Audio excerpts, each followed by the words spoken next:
ठीक है, तो हमने एआई को देख लिया, एथिक्स को देख लिया। अब आते हैं टॉपिक पर, ethics and morality in education in the era of artificial intelligence.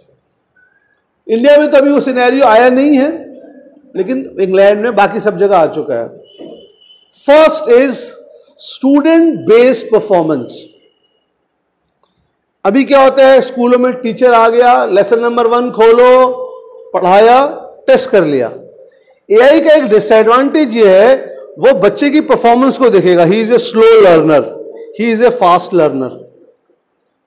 तो उसके मोबाइल पे जो स्टडी मटेरियल आएगा, जो स्लो लर्नर होगा, उसके लिए बिल्कुल बुनियादी चीजें आएंगी और उसको टाइम ड्यूरेशन लंबा दिया जाएगा। That you will need 2 weeks or 1 month to complete this particular chapter because AI has found out that he is a slow learner. Now here comes the question, how did AI find out? AI को कैसे पता लगा कि वो slow learner है? It is the database, the algorithm which you put into it. आपने 5 test दिए और 5 टेस्ट में आपके 50 में से 10-12 नंबर आए, तो आपके आईपी फोन नंबर को, आईडी को एआई ने डिटेक्ट कर लिया कि ये जो स्टूडेंट है, ये जो कैंडिडेट है, he is not smart, is not intelligent. तो अब जब आपको स्टडी मटेरियल देगा, it will be specific to you because AI has found out that he is a slow learner. Fine, not an issue, everybody can not be Einstein.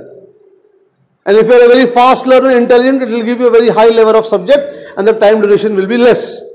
The problem of ethics comes when your database, your personal details are shared with a third party. मैं tuition company चला रहा हूं, मुझे ऐसे बच्चों की तलाश है जो पढ़ने लिखने में कमजोर हैं, तो मैं इस एआई वाले के पास जाऊंगा। भाई आपके पास तो पूरे गुलबर्गा शहर के ऐसे बच्चों के नंबर है ना जो मैथ में कमजोर हैं, एआई के पास होगा, तो मुझे उन सबका फोन नंबर दे दीजिए। अब मैं ट्यूशन कंपनी चला रहा हूं, बच्चे को मालूम नहीं है, उसका नंबर मेरे पास आ गया और ये भी मालूम है कि बच्चा मैथ्स में कमजोर है। मैंने कॉल सेंटर में एक लड़के को बैठाया, दिन भर कॉल करो, हमारे यहाँ ट्यूशन सर्विसेज है, आपका बच्चा मैथ्स में कमजोर है ना, हमारे यहाँ ट्यूशन दीजिए। यू विल बी अमेज्ड, या मेरा बेटा मैथ्स में कमजोर है, ये इसको कैसे पता लग गया? So the first issue is data privacy. Schools are sometimes deliberately selling the student privacy data, and many a times they are indirectly, unknowingly selling the student data.